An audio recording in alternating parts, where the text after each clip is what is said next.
Dear President Trump, last night you bypassed all diplomatic protocol. You decided to go straight to the source of Fox News, specifically to the program of Tucker Carlson, who had been peddling this false white supremacist narrative that there's a white genocide happening in South Africa, and there's these farm murders that are happening, and that white farmers' land is now being seized. Well, President Trump, nothing could be further from the truth. In fact, last year in 2017-2018, there were 74 farm murders in total. That's according to three sources of statistics: our own police, the Transvaal Agricultural Union, and Agri-SA. All of them agree, 74 farm murders. Well, Stats SA says that there's 19,016 murders in South Africa in total. I'm sure you will agree, 74 out of 19,016 is a big difference, and certainly not what Fox News describe as large-scale farm killings. I really would suggest that you ask Secretary Pompeo to investigate this a bit deeper and find out why white supremacists are selling this false narrative. Many of the right wing will tell you that farm murders are particularly brutal and are even going to post pictures of one or two farmers who've been murdered. The problem is all murders are really tragic, and often murder is very, very brutal. But the truth, President Trump, is that posting one picture or two pictures or 10 pictures doesn't show a trend of what's happening with murder in South Africa. We could post pictures of any murder that is brutal, certainly not a genocide, and certainly not targeted. In fact, all research that's been done into this matter shows that farm murders are not politically motivated. Many will also tell you that a particular politician in 2010 sang a song which directly translates as "kill the farmer." Well, this song is a liberation song with a long history, and the song actually means and is understood by both the singer of the song and the supporters of that politician as "let's destroy the system of white oppression." In fact, our Equality Court had a look into this, and while they recognized that the song does have these historic roots and would not be understood by the people who were listening to the song as an instruction to kill farmers, they did declare it hate speech and ordered that the song no longer be sung. And so in 2011, when this judgment was handed down, the song stopped being sung. Interesting, not one farm murder since then has been attributed to the singing of the song.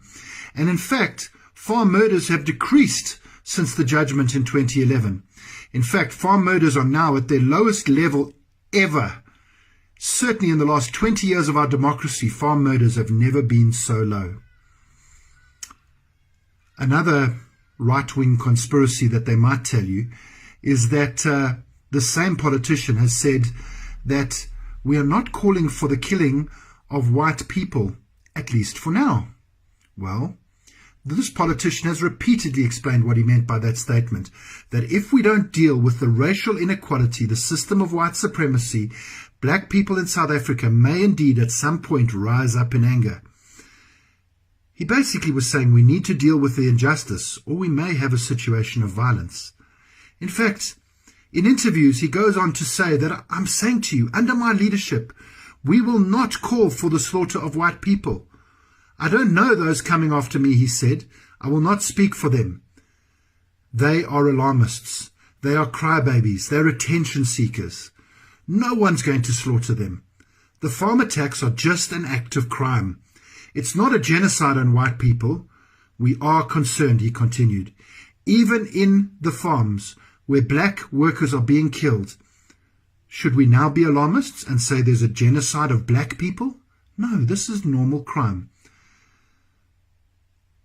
In fact, his comment points to the question of land seizures that you allege. The truth is, The only real people who've experienced land seizures on a mass scale in South Africa are black South Africans, who over the last 300 to 400 years have experienced massive confiscation of property, including laws that have severely reduced their ability to purchase property.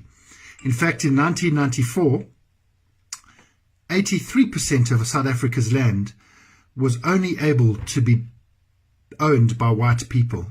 I'm sure you'll agree this needs redressing, and that's exactly what the South African Parliament is doing. In 1994, as part of our negotiated settlement, we agreed that there would be redistribution of land, and then specifically we agreed there would be restitution of land. And so, since 1994, the government has been embarking on a process to return some of the land that was stolen. Investigations have been happened, court processes have happened, and some land has been returned. But this land process, this land reform process has been very slow. And as a result, our government has now decided to embark on a process of reviewing our constitution and seeing whether there is a way for us to do this process a lot quicker. We do want to avoid bloodshed in this country, and we want to make sure that we've got a fair way of ensuring that there is justice and everybody has access to our economy. I'm sure that you will agree these are important aims. So I would like to ask you, President Trump, please will you consider staying out of our business? Please will you consider telling those white supremacists who keep informing you fake news that there's something bad happening in South Africa to just shut up? It's really no good. They mean that they're not being helpful in our debate. We have recent history of sorting out some very difficult conflict, of dealing with some of the injustice of our apartheid past. We've negotiated in South Africa, and I can assure you that our government and our people are very good at talking, and that's exactly what we're going to do. I hope this helps you understand the matter better.